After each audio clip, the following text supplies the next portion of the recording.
भगवान भगवान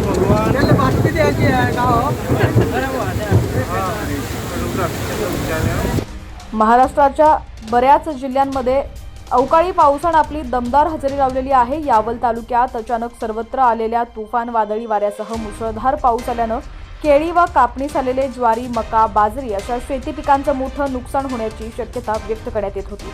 आज शुक्रवारचा दिवस असल्यानं यावल शहरात आठवडा बाजार असतो, मात्र सायंकाळी 7 वाजेच्या सुमारास अचानक आलेल्या तुफान वादळी वाऱ्यासह गारपिटीच्या आलेल्या पावसानं बाजारासाठी आलेल्या शेकडो शेतकरी यांच्या फळभाज्या व जीवनावश्यक वस्तू विकणाऱ्या व्यापाऱ्यांची दुकानं अक्षरशः हवेत उडाली असल्यानं शुक्रवारचा दिवस संपूर्ण बाजारात मोठं नुकसान झालंय। रस्त्यावर मोठमोठी झाडं कोसळून पडलेली आहे।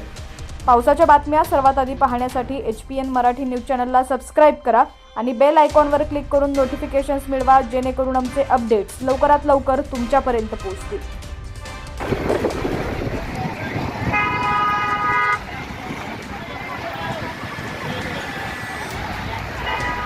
देखो